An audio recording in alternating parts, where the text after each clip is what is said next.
Hello everyone and welcome to today's video. So today we're actually going to be starting something special here. We're going to be starting our first series, and this one's going to be in anatomy and physiology. So they're going to be labeled, different episodes. I'm going to go through anatomy and physiology 1, and then at the same time I'm going to be posting some things for anatomy and physiology 2. So you should start seeing two different series appearing on the channel, or if you show up later after they're all made, you'll see them all. But right now I'm in the process of making them. But this is A&P 1, and that means we have to have an introduction and we have to talk about anatomical terms. So today's video is all about that, introducing you guys to anatomy and physiology and starting to get that dictionary down. So we have to build the alphabet. If you can talk A&P, you can learn A&P. So let's start diving into it right now.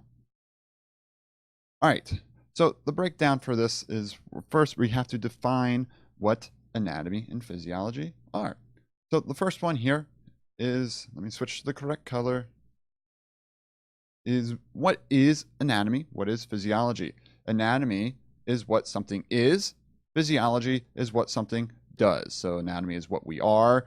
Physiology is what we do. You can't study anatomy without physiology. Yeah, you can look at the structure of bones, the muscles, and so forth, but if you don't understand the physiology, you don't understand the anatomy. They go hand in hand, understanding how muscle fibers contract, sliding filament theory, which we'll get into in a later episode, but the physiology goes hand in hand with anatomy. So this is also referred to as structure versus function. So structure and function go hand in hand. And in anatomy and physiology, we have the complementarity of structure and function. So if you study the function of something, it gives you a good idea of the structure. If you look at the structure of something, it gives you the good idea of the function. So something like looking at the kidney and looking at how the tubule runs through the medullary pyramid of the kidney, you can get a good idea of the importance of how that tube runs and when water moves in and out, when sodium moves in and out, and so forth. So looking at the structure gives you a better idea of the overall function on how something works. So that's just a big overview of what is anatomy and what is physiology. So then when we're looking at different images in your textbook or throughout these lectures, we see a lot of what's called gross anatomy. That's not disgusting. It just means large scale anatomy. So something like the brain right here. So this is a gross anatomical figure of the brain. You would then see this substantially labeled, labeling the different hemispheres, the different regions, and so forth. This image that I found right here, there are no labelings, but gross anatomy is looking at the large, typically surface, or we're going to talk about different sections you can make of a structure. So something you can see with your eyes, whereas microscopic anatomy is the opposite. Well, not really the opposite, you're just getting smaller. So looking at microscopic images, this is broken down into cytology, which is the study of cells, like looking at the neuron cells here. And then also we can look at histology, which is the study of different tissues. And we're going to define what a tissue is coming up here soon. So if you're ever looking at a microscope, you're studying microscopic anatomy. Now you can look at whether you're looking at different cells or different tissues, breaks it down into cytology or histology. And you might see both things mentioned in reading your books. So this is all then broken down structurally. We have to build an organism. So the final result down here is we get to that organismal level. So how do we build that organism? First, we have to start out with atoms. So, basic building blocks. The next episodes, we're going to be talking about chemistry, how this stuff builds these molecules. And we get to so this is the chemical level, and then we can start building molecules. So molecules can then start combining together. So you start with the carbon atom, add the oxygen, the nitrogen, and the hydrogens, and then you can start building amino acids. Amino acids start chaining together, forming proteins. So those are then forming molecules. Molecules then arrange themselves into organelles. So we form organelles. Organelles then package themselves into cells or are made in the cells, and then we form a cell. So right here we have the cellular level.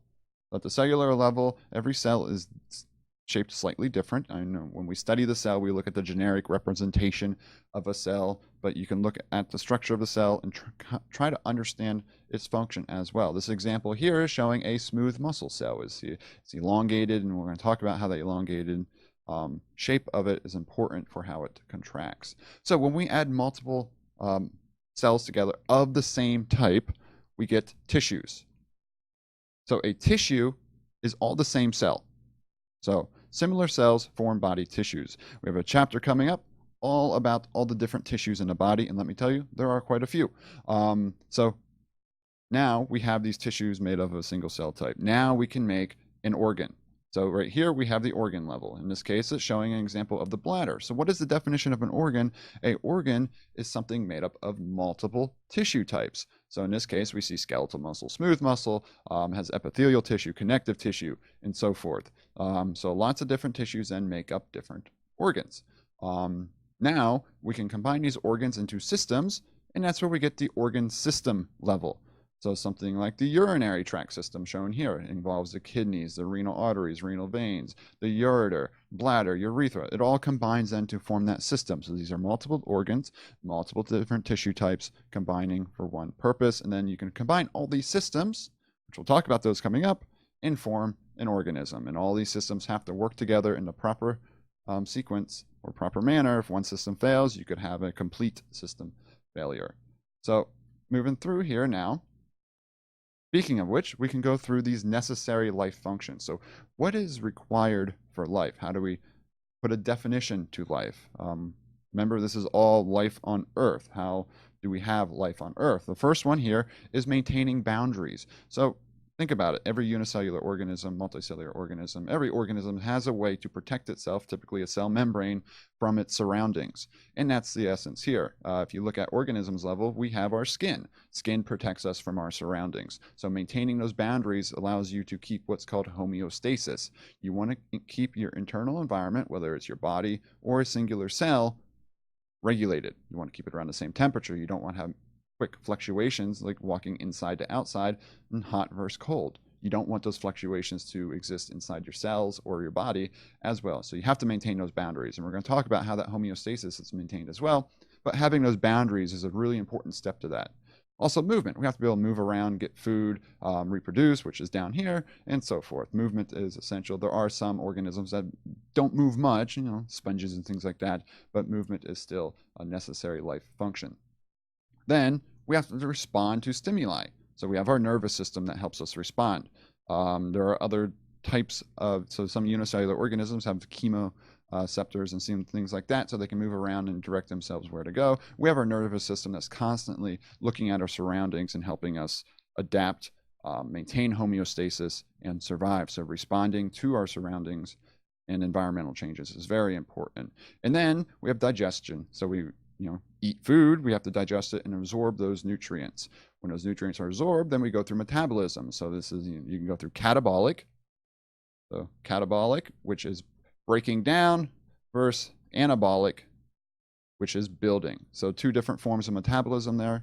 Catabolic, we're eventually probably going to make ATP depending on the process, and anabolic, we're doing something like putting a bunch of glucose monomers together to form glycogen for energy storage. And then after absorbing all this food and metabolizing it, we have byproducts. So something like breaking down amino acids, we're going to release that amine group, or urea. And we have to excrete it because we don't want that to build up in our body. So there's excretion. We have to get rid of these wastes that we don't need.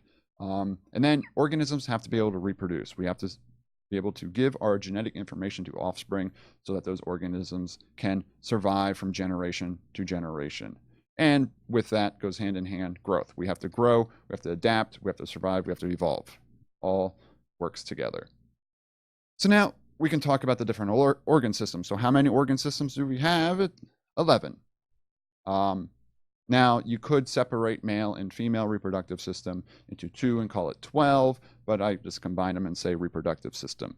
But in one human, there are 11 organ systems. So here, first one is the integumentary system. This is hair, skin, nails.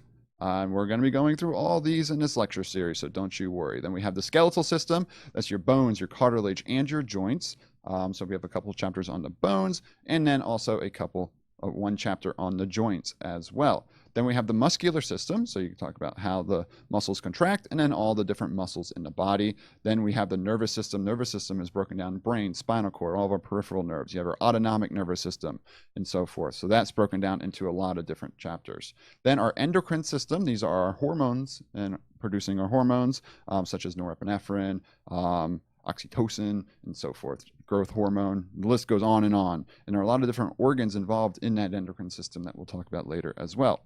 Then we have the cardiovascular system. This is our heart, arteries, and veins all working together to move blood and oxygen through our body and get CO2 back to our lungs so we can let it out of the respiratory system. So the respiratory, cardiovascular, and muscular systems are a great example of three systems that are working together at all times. The respiratory, we're breathing in oxygen, exhaling CO2, travels via the blood to the muscles so the oxygen can be used by the muscles to make ATP.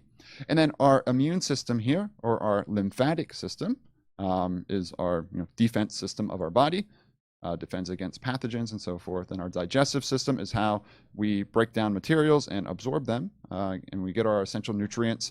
And then urinary system, this is our kidneys and our bladder forming urine, and micturition, which is the scientific way of saying urination.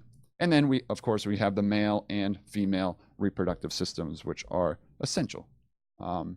So all these systems work together in these feedback loops. And we have both positive and negative feedback loops. So here I'll just write positive versus negative. So both these feedback loops are always happening in our body. You walk outside, it's a hot day, your body senses that. So the stimulus is that walking out in body temperature going above 37 degrees Celsius. So the hot air raises your body temp, and now you need to respond to that. You don't want your body temp to equal that.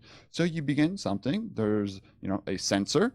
We have thermosensors in our skin, and they sense that change in temperature of the outdoors, and it says, okay, we need to initiate a response. We need to try to cool the body down so it doesn't cause harm to us. So what happens when you get hot? Of course, you sweat. So there's a thermoregulatory center in our brain, detects that, and then sends a signal out to our sweat glands to produce sweat. Now, why do we sweat when we get hot? Because when we talk about the properties of water, when water evaporates, it actually has a cooling function. So if you ever been sweating a lot, you touch your stomach, it feels slightly cool. That's because the process of water evaporating causes what's called evaporative cooling, which is meant to cool our body. So then once our body comes back down, it all is then shut off. That's called negative feedback. So negative feedback is usually what happens in our body. Say you eat a donut, your blood glucose rises, insulin is released. When insulin is released, it then takes that glucose, directs it to the liver, where it's then stored as glycogen. When blood glucose returns to normal levels, the original insulin release is shut off. Perfect example of negative feedback.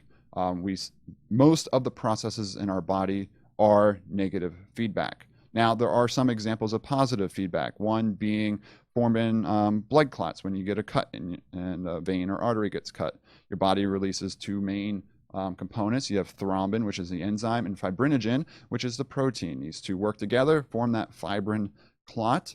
And if the clot isn't sealed, those products actually call for more to be released and to come to that site to form a larger clot to stop that blood flow from exiting.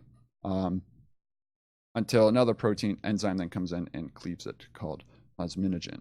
So that's an example of positive. Another example of positive feedback is oxytocin release during childbirth. So contractions continue to increase and increase over time because each release of oxytocin causes a higher release the next time. So that's an example of positive feedback. So when we talk about these homeostatic changes in the body, it's usually represented by a seesaw. So this seesaw can, go up this way, which causes this way to go down, and then the body regulates that to bring it back to normal. So when I talk about a lot of these different disease states and things like that, usually what is caused is this change in homeostasis of this seesaw event. And the goal of the body is to get that back to normal. Problem is when that normal changes. Look at something like high blood pressure. So we have pressure sensors in our aorta that are sensing that blood pressure coming out the top of our heart.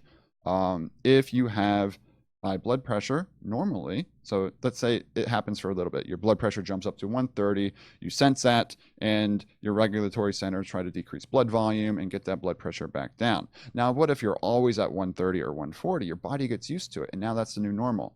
That's your new flat seesaw. So now if you jump up to 140, then the seesaw changes and your body regulates.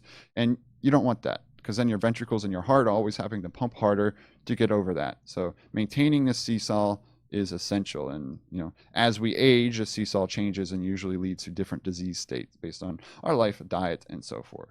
All right, so that's a good introduction to anatomy and physiology. Now we're going to start getting down the terminology and the directional terms.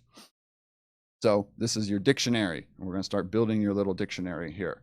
So looking at this right now, so this little image here, we have first superior versus inferior. So superior is towards the head, inferior is towards the bottom.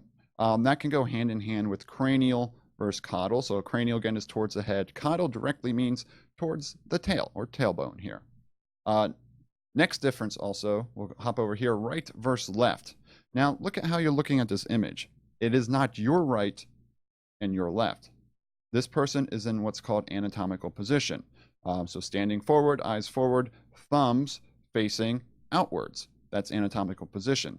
Now put yourself in anatomical position. What's your right and your left then? Opposite of the individual's perspective. So keep that in mind when looking at images. The most easiest place to get tricked up is when looking at the heart. The heart is always presented in anatomical position. So right and left are opposite from what you're looking at compared to anatomical position, so don't forget that. Next one here is posterior versus anterior, or this is also dorsal versus ventral. Think of a dolphin, the dorsal fin is on the back, so posterior, or you lean up against a post, which is on your back side. So posterior dorsal is towards the back, anterior or ventral is towards the front. Next one here is medial versus lateral. Medial, imagine a midline going down our body. So that's the middle portion, whereas lateral is the outside portion. So if you're describing different markings on a bone, we see medial and lateral come up a lot. So we have a medial epicondyle and a lateral epicondyle. And the last one here is proximal versus distal. So proximal is towards the center and distal is further away. Like my elbow is proximal to my wrist, or my wrist is distal to my elbow. Little examples like that, like describing where something is in relation to another, we will see come up a lot in anatomy and physiology, and getting this terminology down helps you understand a picture. So if a picture is presented as a posterior view of the male reproductive system, it's talking about a view from the back side, which wouldn't probably be shown for male reproductive system. But you know what I mean.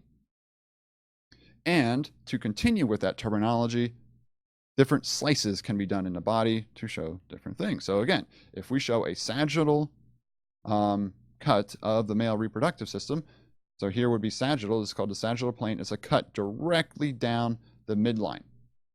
So this could also be known as median sagittal, so in the middle, or if you do a cut off to the side, that could be called parasagittal. So sagittal, again, is down through the middle, separating the body left and right. And then opposite one here is the frontal plane, or also referred to as coronal. This is separating the body into posterior and anterior, so front and back. So cutting the body in half down the side, just like that. And we're not literally cutting the body, of course. It's just we see these images that are presented in different cuts in order to understand the structure better. And then a transverse plane is also called a cross section because it's a little transverse plane across the body or cutting across the body. Now you can do that in different orientations and different angles, and if it's at a different angle, it's called an oblique cross section, which you might come across as well. So again, getting this terminology down is an essential step in studying anatomy and physiology, because that's how these images are presented in anatomical terms. It doesn't say, oh, this is the part of the brain that's towards the front. No, it'll say this is the anterior portion of the brain. So now we can move into different regions of the body. And this is also very important because understanding these different regions helps you name the things in that area. And getting these names down is really essential. So these body cavities and regions, this is kind of building your little alphabet. So first we have the dorsal body cavity here. That's broken up into the cranial cavity, this includes the brain, and the vertebral cavity, which goes down, is the spinal cord. So that one's easy. Dorsal body cavity, dorsal is the back side. Then we have the ventral body cavity. Ventral body cavity includes a couple different cavities, one being the thoracic cavity, next one being the abdominal cavity, and the other one being the pelvic cavity. So starting up here with the thoracic cavity, this one breaks down into the superior mediastinum, pleural cavity, which is the lungs here. Whenever you see pleura, that means lungs. Pericardial, that's the heart. And then, so that's also within the mediastinum. So we have a couple different cavities up here in the thoracic cavity to pay attention to as well. And then here, the abdominal and pelvic cavity are combined to be called the abdominopelvic cavity. So all these cavities then are combined, and then we can have the dorsal or ventral body cavities. So just different regions in the body. So what exactly is a body cavity? So these organs or viscera are sitting within these membranes within these cavities. So actually, I'm going to scroll down to this image here because this is the one that's referring to it. So let's look at the heart. On the heart, we have a membrane that's directly on the surface of the heart here. I'll draw it on this one too. That is called the visceral pericardium. So visceral meaning directly on the organ. So all of our organs are like in a balloon. Imagine, it says airspace here, but there's a fluid in here called serous fluid. So these are our serous membranes. So there's a fluid region in here, and it's like this organ is sitting within this balloon, forming a little cavity in here. So think about the heart, think about the lungs are moving. We don't want friction to build up. This prevents that friction from building up. So on the inside, we have the visceral pericardium. And then out here, we have the parietal. So this one is parietal. That's the outside of the balloon, whereas then the inside membrane here is called the visceral membrane. And then within that, we have the pericardial cavity. So if we were to get an infection within this cavity, which can happen, it's called pericarditis, or an inflammation within that cavity. And it's pretty painful because that friction starts building up then. So this is how the organs sit, and it's all about preventing that friction from building up and getting bad. All right, last image here is just talking about some of the different regions within the abdominopelvic cavity, since there's a lot of organs right there. And in the health field, you might have an injury in the right upper quadrant, and you want to know what that is, or they might be more specific and say the right hypochondriac region. So let's first talk about this one over here, because it's the simplest, divides it into 4, and we have the right upper quadrant. So there's your difference between right and left. When you're looking at the screen, that looks like your left. But remember, in anatomical position, it is this individual's right. So that's abbreviated RUQ, and then you have left upper quadrant, left lower quadrant, and right lower quadrant. So easy to understand that one. Now, if we look at this last one here, we have a couple different ones we could have. First, we have the right hypochondriac region. So hypo means below, chondriac means cartilage. So this is the costal cartilage right here, and it means it's kind of below the costal cartilage. And then, of course, we have the left hypochondriac region. So then here in the middle, we have the epigastric region. Epi is upon, gastric is belly. So this literally means upon the belly. Then right here, remember we have our lumbar vertebrae right back there. So this is the right lumbar versus the left lumbar. And then in the middle where we have our belly button, that's the umbilical region. Then moving down, we have the right iliac or pelvic region.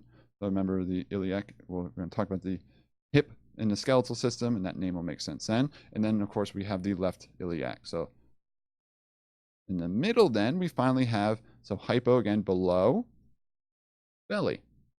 So the hypogastric region. Sometimes you'll see this one referred to as the pubic region as well. So this is the little introduction to anatomy and physiology and getting some of this terminology down. Understanding the different regions of the body and is essential. And you can then look at the different parts of the body as well. So we have the axillary, the acromial, the antebrachial, the frontal, the cervical. So getting those terms down as well, I might make a separate lecture just on those and covering them. But that's all I have for this video today. If you guys have any questions, make sure you leave them below. And I hope you all have a wonderful day. Thank you. Hello again. Thank you for watching my video. I'm glad you could come by. If you enjoyed this content, feel free to do that thing where you like and subscribe. Also, if you're interested, I prepare and record all of these videos live on Twitch. After the recordings, we do a post-recording question and answer section, and then sometimes I play games where any question is fair game as I game. Also, on Twitch, I'm a co-founder of a wonderful community called the Knowledge Fellowship, or TKF. Our goal is to seek and share knowledge with others while live streaming. We feature streamers who cover biology, law, physics, chemistry, geology, photography, health and fitness, psychology and mental health, rocket science and aeronautics, programming, and tons of different practical EDU streams. Feel free to check out TKF at the link in the description and join the very active Discord community. Hopefully, find something that interests you. With that, I'll see you all next time and have a wonderful day. Remember to seek knowledge and challenge everything.